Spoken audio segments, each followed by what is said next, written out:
사랑합니다. 오늘 본문은 지혜 있는 자의 잠언 중에 한 부분입니다. 하나님을 믿고 따라 살아가는 사람들에게 오늘 지혜 있는 자는 자기 자신의 뜻대로 사지 말고 하나님을 의지하며 살라고 이야기하고 있습니다. 오늘 본문을 네 부분으로 나누어서 보게 될 텐데요. 하나님의 지혜 있는 말씀을 따라 살려고 노력하고 또 그 말씀 가운데 본질을 놓치지 않고 살아가는 우리 일상교회 성도님들 되셨으면 좋겠습니다. 본문 오늘 앞부분의 첫 번째 이야기로 때와 장소를 가리지 않고 음식을 탐하는 자의 이야기가 나옵니다. 2절, 3절에 음식을 탐하지 말라고 아주 강력하게 이야기하고 있습니다. 그런데 오늘 본문의 핵심은 음식을 탐하는 것에 초점이 맞추어져 있는 것이 아닙니다. 저는 식탐이 많은 사람이기에 이 본문을 보면서 살짝 뜨끔했습니다. 하지만 그 식탐의 제약을 설명하는 것이 아니라 잠언의 주인공이 두 부류로부터 식사 대접을 받게 되는데 그 장면을 오늘 묘사하면서 악인의 길을 따르지 말라고 오늘 이야기하고 있는 것입니다. 초대를 한 부류는 고위 관료직에 있던 사람인 것 같습니다. 또 한 부류는 악인의 눈을 가지고 있던 사람이었습니다. 먼저 이 고위 관료 부류를 초대했었는데요. 이 사람은 1절에 음식에 집중하지 말고 그 간원이 누구인지를 분별하라고 지혜자는 이야기합니다. 주인공에게 음식을 탐하지 말라라고 하기 전에 그 간원이 누구인지 먼저 살피라고 이야기하고 있는 것이죠. 오늘 본문의 핵심입니다. 음식을 먹는 자리이지만 이 관료에게 목적이 있었던 것입니다. 이 주인공을 부를 때 의도가 있었던 것입니다. 우리가 단순히 음식을 먹는 자리라면 가서 마음껏 먹을 수 있을 것입니다. 하지만 오늘 1절에 나오는 고위의 관료직을 맡은 사람이나 악인의 눈을 가지고 있는 사람은 의도가 달랐던 것입니다. 우리는 식사를 할 때 정말 식사를 하는 목적을 가지고 있을 때도 있지만 예를 들어 상견례나 또 우리가 사업을 하면서 사람들을 만날 때 사람과의 관계를 맺어갈 때는 이 식사의 자리가 음식이 되는 것이 아니라 사람과의 관계를 알아보고 또 그 자리를 개선하기 위해서 우리는 그곳에 참여하게 됩니다. 그런 자리가 바로 오늘의 자리였던 것입니다. 그 자리에서 이 잠언의 지혜자는 주인공에게 음식을 탐하지 말고 그 사람이 어떠한 사람인지를 정확하게 살피라고 이야기하는 말씀인 것이죠. 6절에 보니까 악한 눈을 가진 자와의 식사도 마찬가지였습니다. 이 사람도 식사가 목적이 아니었것을 이 지혜자가 알았기 때문에 이 6절에 악인의 눈을 가진 사람을 살펴보라고 이야기합니다. 잠언 22장 9절에 이 악인의 눈을 가진 사람을 우리가 알아볼 수 있는데요. 선한 눈과 대조해서 사용하고 있습니다. 우리 말씀을 살펴보겠습니다. 잠언 22장 9절입니다. 선한 눈을 가진 자는 복을 받으리니 이는 양식을 가난한 자에게 주민이라. 선한 눈을 가진 자는 양식을 나눠주는 사람입니다. 그렇다면 반대로 23장에 나와 있는 악한 눈을 가진 자는 누구일까요? 바로 양식을 빼앗아 가는 사람입니다. 이 사람이 악한 눈을 가진 자가 주인공을 찾아온 이유는 그 사람에게 양식을 나눠주는 그 선한 눈을 가진 자가 아니라 오히려 그 주인공에게 있는 것을 빼앗아 가라는 아주 나쁜 의도로 접근한 사람이라는 것입니다. 그래서 7절에 보면 이 잠언의 지혜자가 주인공에게 이렇게 말합니다. 대저 그 마음의 생각이 어떠하며 그 인도 그러한즉 그가 내게 먹고 마시라 할지라도 그의 마음은 너와 함께하지 아니함이라. 그 자리에서는 따뜻하게 대하고 그 자리에서는 챙겨주고 나눠주는 것 같지만 그의 마음은 이 주인공과 같지 않았다고 7절에서 기록하고 있습니다. 불순한 의도로 그에게 접근했다는 것입니다. 이 사람을 빼앗으려고 불렀다는 것입니다. 관료나 이 6절에 나와 있는 사람은 의도가 분명히 있었다는 것입니다. 결국 잠언 기자는 8절에 보니 그가 속아서 먹은 것은 다 토해낸다고 이야기합니다. 결국 다 빼앗기게 된다는 것이죠. 그리고 이 음식들에 속아서 이 주인공이 했던 좋은 말들이 다 좋은 말이 아니게 된다고 이야기합니다. 잠언 기자는 단순히 음식을 먹는 그 탐하는 것을 이야기하는 것이 아니라 그것에 대한 예를 든 것입니다. 살아갈 때 우리의 인생에서 중요한 것이 무엇인가를 분별할 수 있는 능력이 우리에게 있는지를 오늘 말씀하고 있는 것입니다. 우리는 때로는 욕심으로, 탐심으로 살아가는 본질을 잃어버릴 때가 있습니다. 그럴 때 주의할 것은 악한 자에게 넘어갈 수 있다는 것입니다.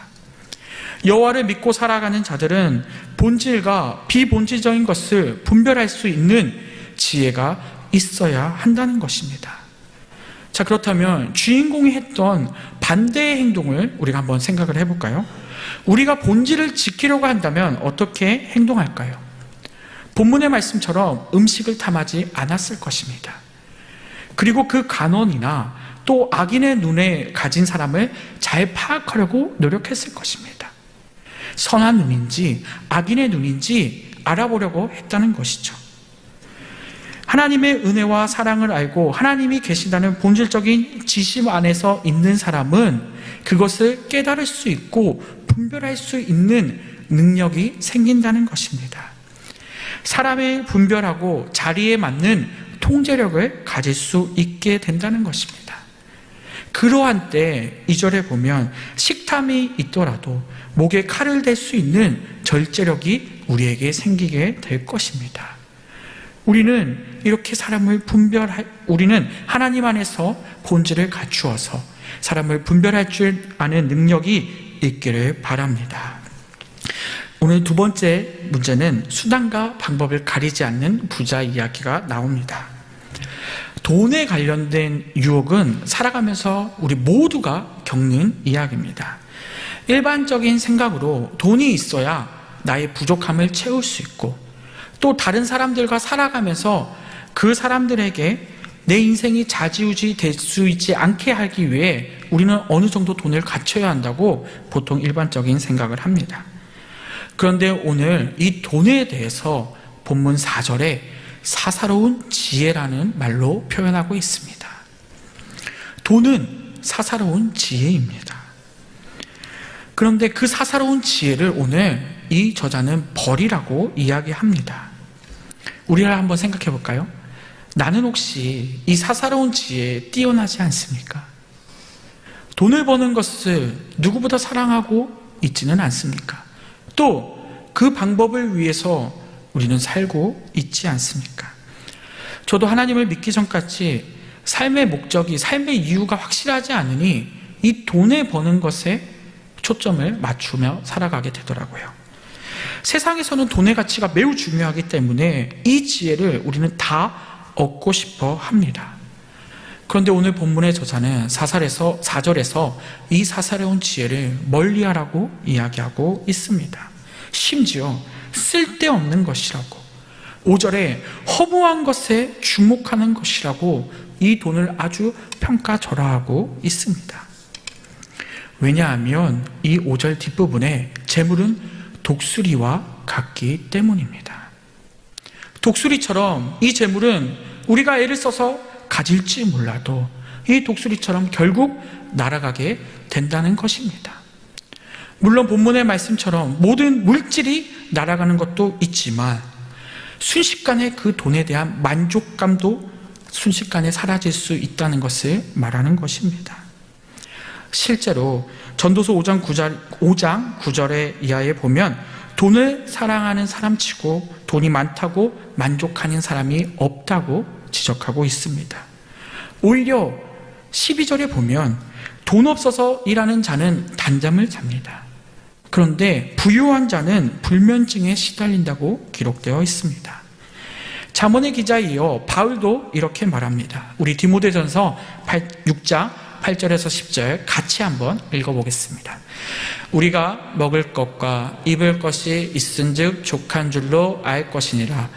부하려 하는 자들은 시험과 올무와 여러 가지 어리석고 해로운 욕심에 떨어지나니 곧 사람으로 파멸과 멸망에 빠지게 하는 것이나 돈은 사랑함이 일만하게 뿌리가 되나니 이것을 탐내는 자들은 미혹을 받아 믿음에서 떠나 많은 근심으로써 자기를 찔렀도다. 아멘. 부자가 되기를 원합니다. 우리는 그런 마음을 가질 때가 너무나 많습니다. 그런데 이 마음 때문에 우리는 파멸할 수 있다는 것을 기억하시기 바랍니다.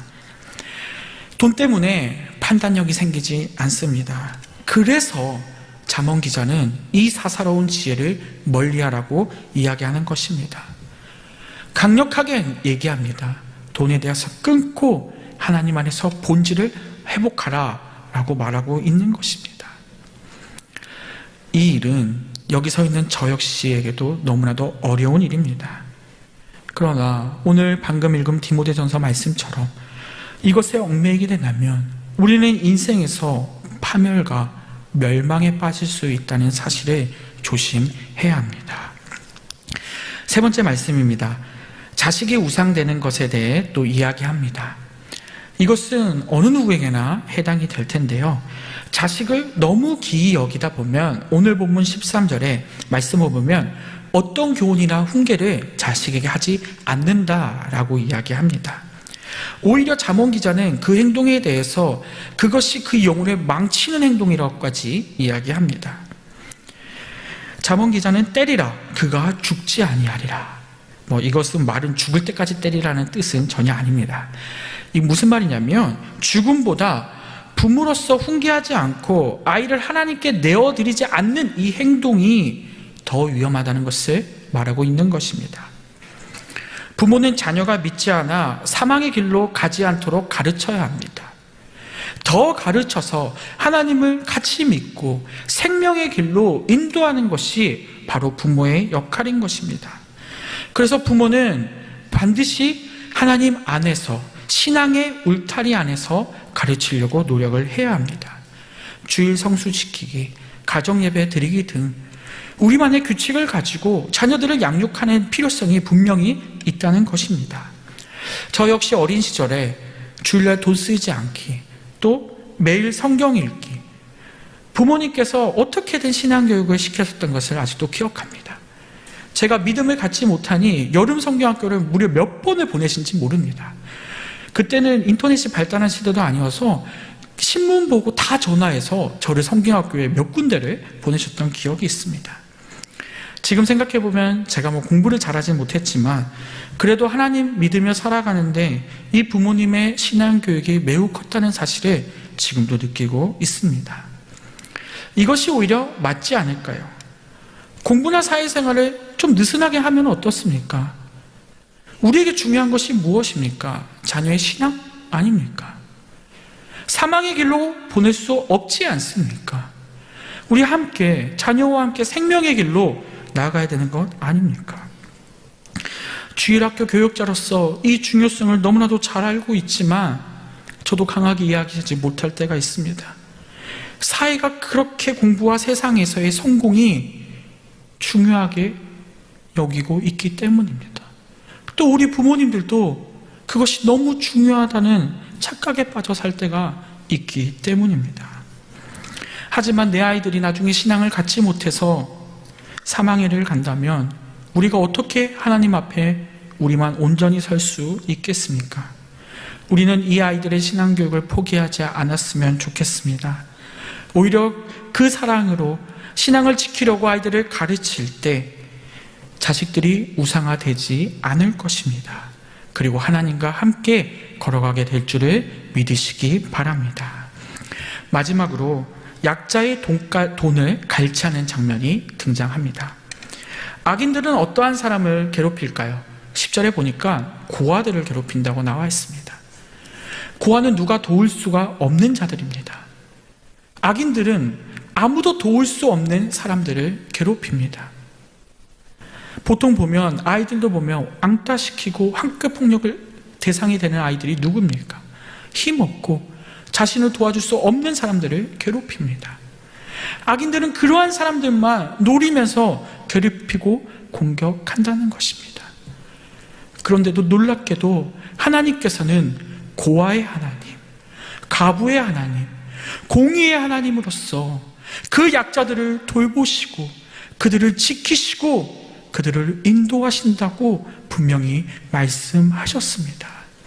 그 하나님을 온전히 믿고 우리는 악인의 길에 서지 않고 선한 눈을 가지고 약한 자들을 돌볼 줄 아는 우리 일상교회 성도님들 되었으면 좋겠습니다. 힘없는 약자를 괴롭히면 하나님은 가만두시지 않을 것입니다. 그 하나님은 11절에 고아와 가부의 구속자가 되셔서 그들의 원한을 풀어주시겠다고 분명히 말씀하십니다. 주변에 아무것도 없다고, 약하다고 무시해서는 절대 안 됩니다. 전능하신 하나님께서는 약자를 보호하시고 지키시고 그의 원한을 풀어주시겠다고 반드시 약속하셨습니다. 그렇기에 우리는 악인의 길에 서지 않고 선한 눈으로 약자를 돕고 하나님을 경외하는 데 힘쓰는 일상교회 성도님들 되시기 바랍니다. 오늘 이 4가지의 상황을 살폈습니다. 우리에게는 너무나도 무거운 말씀입니다. 음식을 탐하고 부자가 되려 하고 자식들이 우상화되고 약자의 돈을 갈취하는 상황이었습니다. 아쉽게도 안타깝게도 이러한 상황이 우리 마음속에서도 나타날 때가 있습니다. 왜 그럴까요? 하나님을 두려워하지 않고 하나님 안에서 본질을 놓쳤기 때문입니다. 매사에 아무 생각 없이 하나님을 빼놓고 결정하려고 하는 우리의 무의식적인 제약 습관 가운데 이러한 일들이 우리에게도 나타날 수 있다는 사실을 기억하시기 바랍니다. 믿는 우리도 습관적으로 내 마음대로 선택하는 죄성을 지니고 있다는 것입니다. 그렇기 때문에 우리는 매사에 이러한 문제에 힘써 싸워 나가야 합니다. 오히려 본질을 놓쳐서는 안 됩니다. 그리고 놀라운 사실은 하나님께서 우리가 언제나 본질로 돌아오시기를 원하십니다. 그리고 그 하나님이 우리를 끝까지 인도하실 줄 믿습니다. 아까 마지막에 본 것처럼 자기 편이 없는 고아와 가부들에게 하나님은 강력한 아버지가 되셔서 친히 싸워주시겠다고 말씀하셨습니다. 하나님은 우리와 함께 하십니다. 바로 이것이 본질적인 것입니다. 이 하나님만을 붙잡아 기쁨과 감격이 우리의 삶에서 회복되기 원합니다. 말씀을 맺겠습니다. 사랑하는 성도 여러분, 우리가 오늘 본 상황들은 너무 끔찍하지만 우리의 삶에서 나타날 때가 있음을 고백합니다. 남들에게 드러내기 싫은 너무나도 악한 죄이지만 우리는 무의식적으로 하나님을 생각하지 못하고 죄된 습관에 빠져서 이러한 죄들을 저지를 때가 있기 때문입니다. 어떻게 벗어날 수 있을까요? 방법은 하나님께 매일 고백하는 것밖에 없습니다. 매일 하나님을 찾아야 되고 기도하는 것밖에 없습니다. 그렇지 않으면 또 이 습관에 빠져서 똑같은 굴레를 걸어갈 가능성이 매우 높기 때문입니다. 오늘 받은 이 잠언의 지혜자의 말씀을 잊지 않았으면 좋겠습니다. 하나님 안에서 본질을 놓지 마시고 하나님의 본질을 지키며 따라 살아가려고 노력하는 우리 일상교회 성도님들 되시기 바랍니다.